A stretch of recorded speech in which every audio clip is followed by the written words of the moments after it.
Ontem mesmo, Davi Alcolumbre foi às redes sociais e publicou ali um texto, né?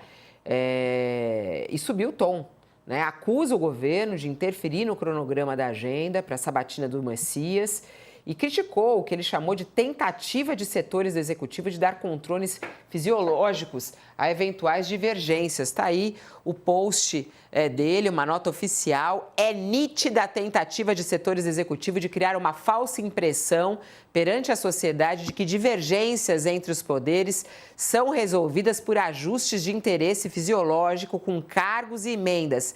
Isso é ofensivo não apenas ao presidente do Congresso Nacional, mas a todo o poder legislativo. Em verdade, trata-se de um método antigo de desqualificar quem diverge de uma ideia ou de um interesse de ocasião. Nenhum poder deve se julgar acima do outro e ninguém detém o monopólio da razão.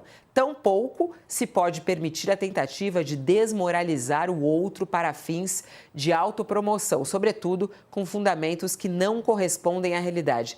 Se é certa a prerrogativa do presidente de indicar o ministro do Supremo, também é prerrogativa do Senado de escolher, aprovar, rejeitar esse nome. E é fundamental que, nesse processo, os poderes se respeitem e que cada um cumpra o seu papel, de acordo com as normas constitucionais. E aí, Davi Alcolumbre, na sua nota oficial, inclusive com o timbre do Senado, fala ainda: feita a escolha pelo presidente, publicada no Diário Oficial, causa perplexidade ao Senado que a mensagem escrita ainda não tenha sido enviada, o que parece buscar interferir indevidamente no cronograma, diz ele.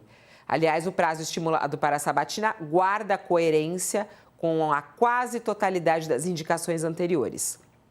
Portanto, diz aqui Davi Alcolumbre, ao encerrar a sua nota, o que se espera é que o jogo democrático seja conduzido com lisura.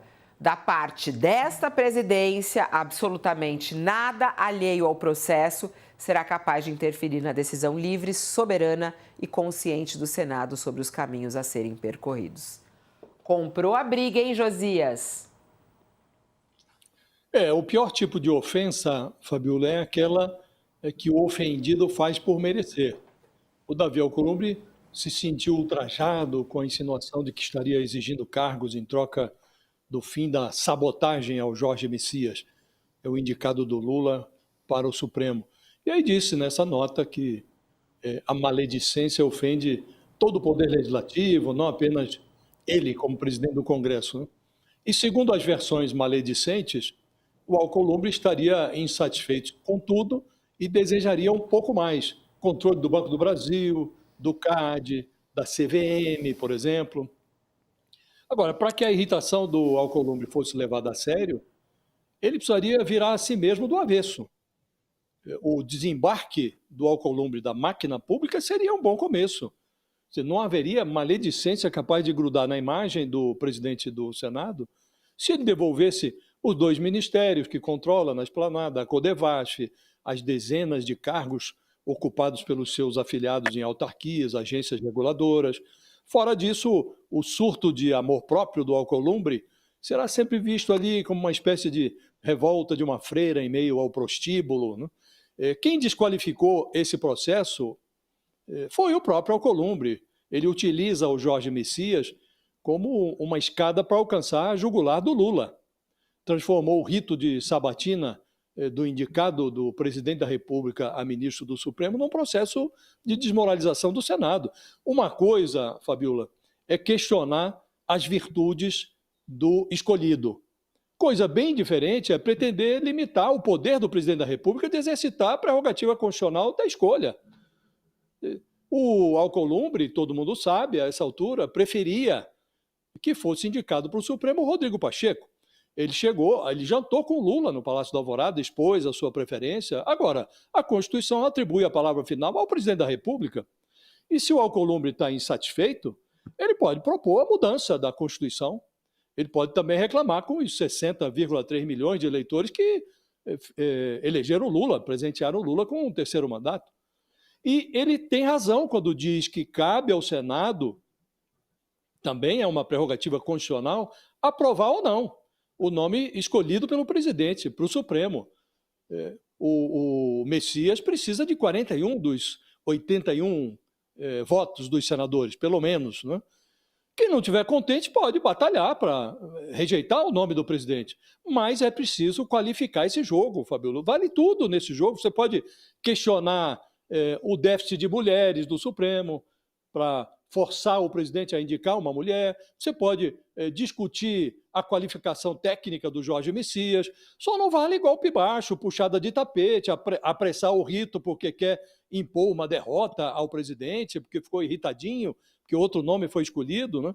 E se você for comparar currículo por currículo, o do Jorge Messias, embora não seja o melhor nome do mundo, ele está na média ali, ele não tem a erudição do Barroso, que se aposentou, mas está muito acima, por exemplo, do Dias Toffoli, que foi indicado pelo próprio Lula no segundo mandato, e não fica abaixo dos escolhidos do Bolsonaro, Nunes Marques, André Mendonça. Então, Fabíola, é preciso que o Alcolumbre se dê ao respeito e que permita que o indicado pelo presidente da República tenha um rito justo de tramitação, sem puxada de tapete, sem apressar calendário. É preciso dar tempo ao indicado do presidente de se apresentar aos senadores, dizer o que pretende fazer na Suprema Corte.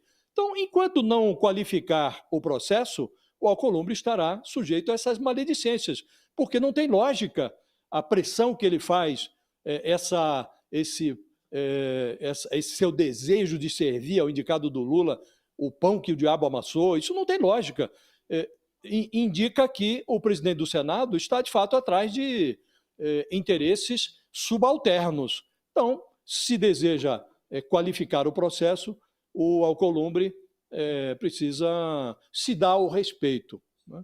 Se dar ao respeito. Do contrário, a maledicência vai prosperar e, como disse no início, Fabíola, nenhuma ofensa é pior do que aquela em que o ofendido faz por merecer. Você acha que ele pegou pesado, professor Marco? Qual é o tom, na sua análise, dessa fala do Davi Alcolumbre? Mostra realmente que a crise está escancarada? Eu acho que tem uma crise escancarada, não tenha dúvida nenhuma. Se você olhar nas últimas 24 horas, por exemplo, no Google, 5 mil pesquisas assim, sobre esse assunto. Esse tema é um tema quente.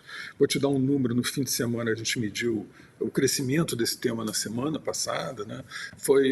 Foram mais de 105 posts, 1,5 milhão de interações. Então, 30% diretamente relacionado a essa batina.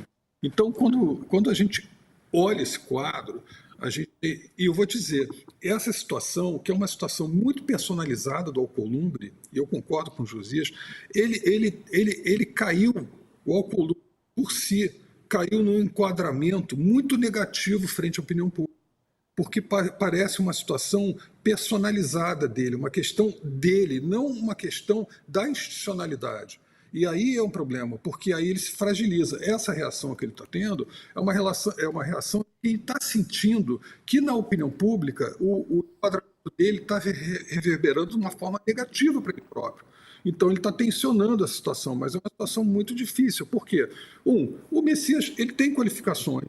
Ele teve na consultoria do Senado, teve da consultoria do Banco Central, ele tem doutorado, ele foi o ministro da AGU que criou. Eu achei curioso, hoje vi um professor de uma outra instituição comentando, ele vai politizar o STF. Peraí, existe uma judicialização da política, em primeiro lugar, que não é um fato novo, tem 30 anos esse processo vai se acirrando, a gente sabe disso, enfim, os fatos mostram por si o que isso significa e a necessidade do STF, inclusive, ter interferido na defesa da democracia. Esse é um ponto importante. Aí citou que o ministro Josias Messias criou uma Procuradoria da Democracia. Bom, quando ele cria uma Procuradoria da Democracia dentro da AGU, ele está respondendo diretamente à questão, por exemplo, das plataformas, a questão da ameaça à democracia pelas redes sociais. A gente viu isso tem sido crescentemente um elemento de disrupção da credibilidade do processo democrático em vários países, não só no Brasil. Se você vai em Londres hoje, você vai ver gente dormindo na rua, função do Brexit. O Brexit aconteceu basicamente pelo uso das redes sociais. Se você for analisar, voltar um pouco ao passado, no Brasil, todo um caudal antidemocrático foi criado através dali, e eu não sou nem um pouco contra as redes, eu é um elemento maior de estudo, mas o fato é que ter feito esse desenvolvimento da estrutura institucional da AGU, abarcando também essa questão, foi um movimento muito importante de modernização da estrutura do Estado. Então, assim, a institucionalidade tem que ser preservada. Eu não vejo como isso alteraria e politizaria o STF.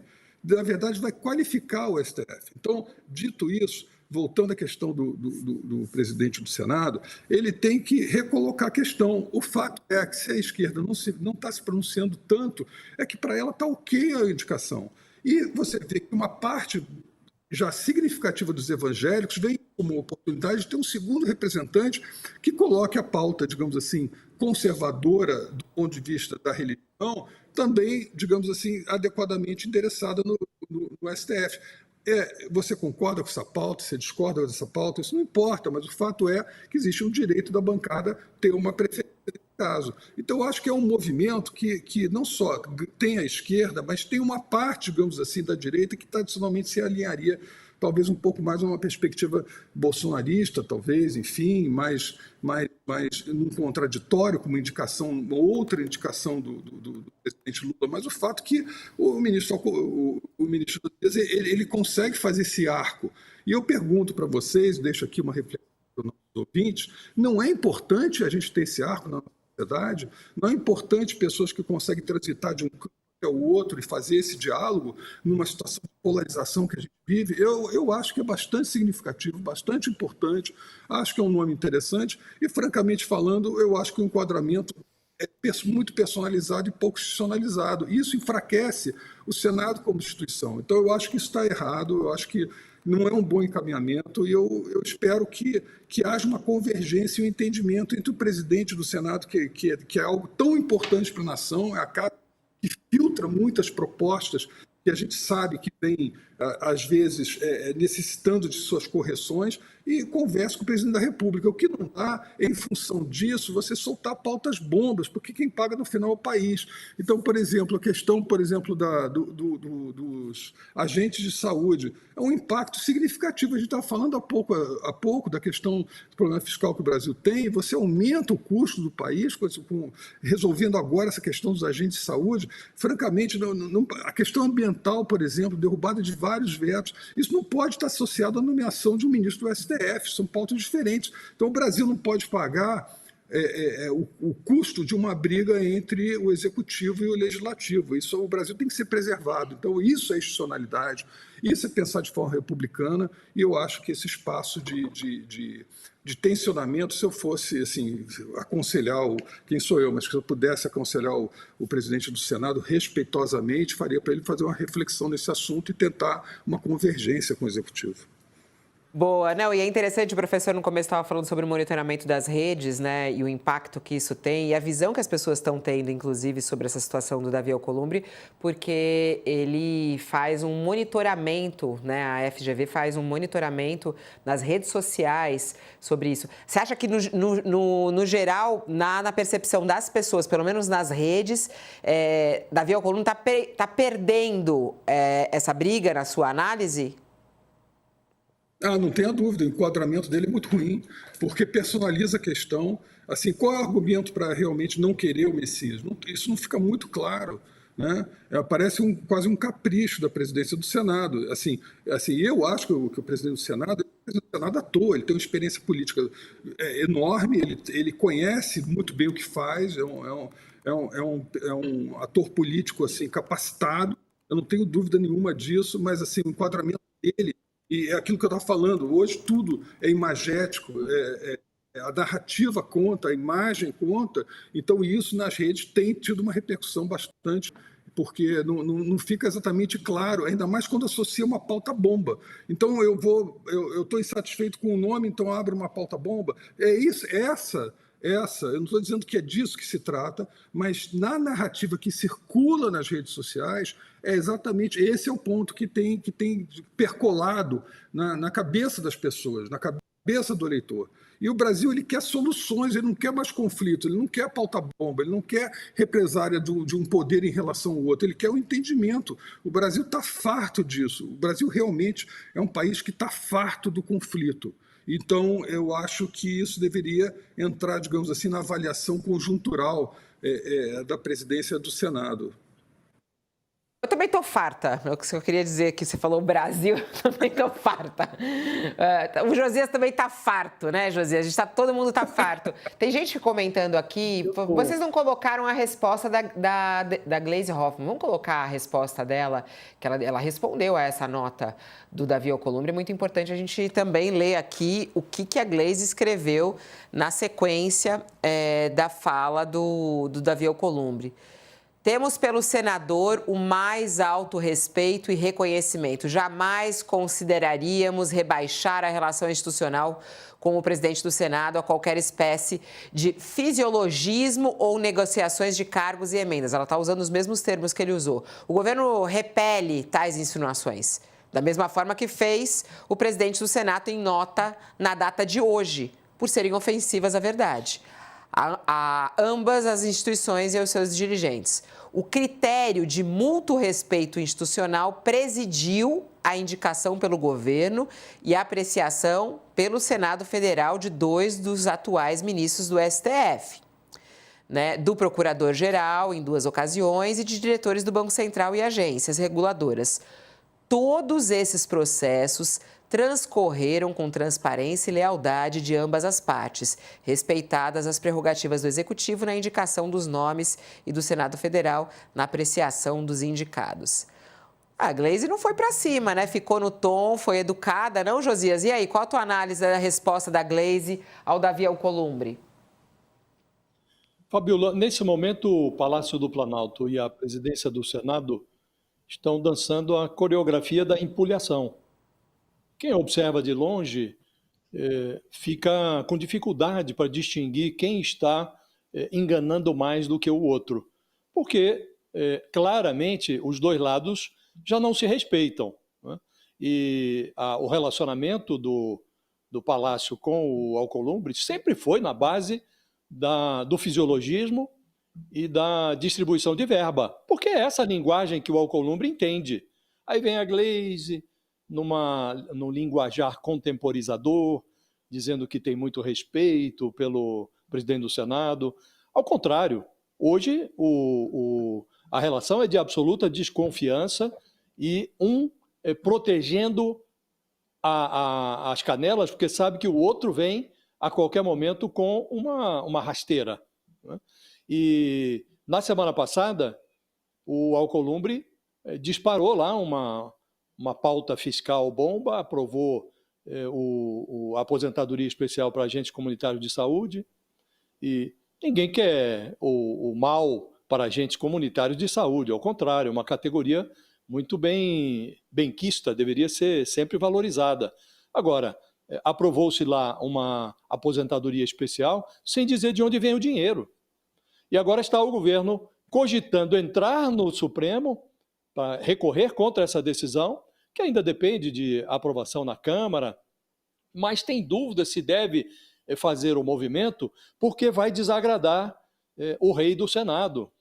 E no Senado hoje reina uma monarquia conduzida pelo Alcolumbre, e nessa monarquia está reinando também a esculhambação, porque além desta aposentadoria especial, aprovou-se uma derrubada de vetos do Lula a um projeto antiambiental aprovado pelo Congresso. Isso estava já previsto que ocorreria, deveria ter ocorrido antes da COP30, mas a pedido do Palácio do Planalto adiou-se para que o vexame internacional do Brasil não fosse maior ainda do que já foi agora, com essa derrubada dos vetos.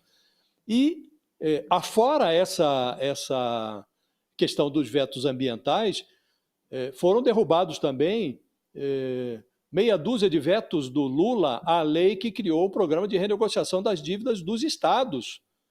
Outro problema para o governo, porque são dívidas que já estão renegociadas e abriu-se a perspectiva de que os estados possam agora gastar por conta dinheiro que seria usado para pagar a dívida com a União, pode ser usado agora e abatido da dívida sempre que tiver gasto com segurança, defesa civil, saúde, recuperação de estradas.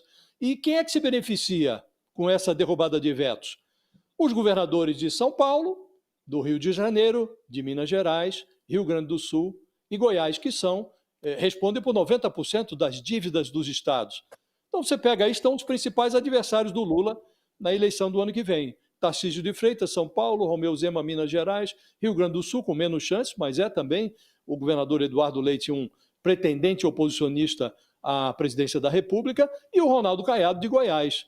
E fez-se essa derrubada de veto sem nenhum debate. Estava lá o Cláudio Castro, do Rio de Janeiro, fazendo corpo a corpo com os senadores. Então, é de uma irresponsabilidade esse tipo de providência que não orna com o Senado da República, uma casa habitada por ex-governadores, políticos mais experientes, que deveriam ter uma preocupação com o país. Isso aqui não é um golpe do Alcolumbre contra o governo. Não, está sendo golpeado o interesse público, está sendo golpeado o Tesouro Nacional, em última instância, o brasileiro, o Brasil. Né?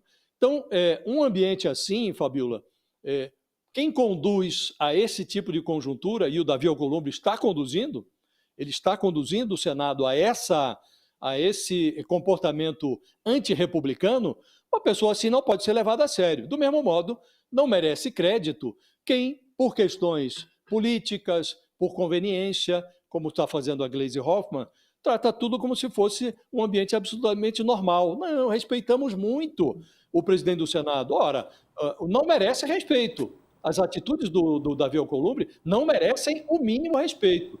Você conversa nos bastidores, os auxiliares, os operadores políticos do governo, todos dizem que não merece respeito, todos apontam motivações subalternas para essa movimentação antirrepublicana, como disse, do Davi Alcolumbre. Então, realmente estamos assistindo, testemunhando a coreografia da empulhação. Os dois lados fingindo que respeitam um ao outro, mas, em verdade, essa atmosfera que estamos verificando é de absoluta desqualificação, de parte a parte. Não se pode respeitar quem não merece respeito, mas, infelizmente, a conjuntura política conduz a isso, porque o governo está sofrendo derrotas em série e não seria produtivo para a Gleisi, que é a coordenadora política do Palácio, devolver as caneladas do Alcolumbre. Então, finge-se que está tudo normal, Fabiola, e não está. Eu adoro aqui abrir para as análises dos nossos espectadores, né, da nossa plateia. A Neuza diz o seguinte: tapa com luva. Parabéns, Gleisi. Gostei do tom. Achei bom até. Aí tem gente até falando aqui que adorou. A Vilela diz o seguinte: adorei, Josias. Rei do Senado. Muito bom. Rei do Senado. E muita gente comentando aqui, falando assim, é uma palhaçada, o Brasil não tem jeito mesmo, é uma vergonha, esse Congresso é lamentável e a forma como eles fazem chantagem para os interesses próprios. Tem muita gente falando aqui também que é muito triste, porque o foco agora não ficou mais no nome do Messias, né? E sim na briga política aí entre o Congresso e o governo. Bom, vamos chamar para essa conversa um tom mais jurídico da história, já que a gente vai falar sobre o Messias, né? Vem ele aqui. Não vamos falar de futebol, pelo amor de Deus, é só para falar sobre o Poder Judiciário. Ainda mais que a gente tem um carioca aqui, eu espero que ele... Você não é flamenguista, né, professor Marco? É ou não? Não, ainda bem, putz. Ainda bem, não demos não corremos esse risco. Bom dia, professor Mairovich, como é que você está? Eu estou bem, apesar do futebol, que você não quer falar, mas não já quero falar. Não vamos falar. Não vamos falar porque o meu Santos está ali quase caindo, quase rebaixado, também não quero falar disso. Vamos falar sobre esse assunto. Professor, a gente estava aqui com o professor Marco e o Josias nessa análise mais ampla e política sobre a indicação, né? E aí a gente vê, eu acho muito legal que eles usam, é prerrogativa do governo, é prerrogativa do Senado, é prerrogativa de quem? Como é que o senhor está vendo, do ponto de vista jurídico, isso, né? O que essa confusão, essas discussões, essas chantagens vão ajudar ou vão atrapalhar, né, no fortalecimento do Supremo Tribunal Federal? Olha, eu estou vendo com muita preocupação. Quando o presidente do Senado dá as costas à Constituição, por interesse pessoal, a coisa vai muito mal, o país vai muito mal. O que está escrito na Constituição, com todas as letras, que compete ao presidente da República a indicação. E compete ao Senado a sabatina, a verificação. As coisas são separadas. Está escrito, compete ao presidente, está dentro do seu poder discricionário, de oportunidade, de conveniência, e é balizado. Tem que ser brasileiro nato, notório saber jurídico, reputação ilibada, mas a atribuição é exclusiva do presidente da República. Agora, o que está atrás? Por que o presidente do Senado está querendo impor a sua vontade? Está querendo agora dar o troco na presidência? Deve ter um motivo, e tem, né, um motivo político, que eu não vou entrar porque não é da minha área, mas que o professor Marco e o Josias sabem bem o que está por trás disso. Mas a questão é uma só. É o arbítrio, é esse ato absolutamente contra a Constituição do Davi Alcolumbre.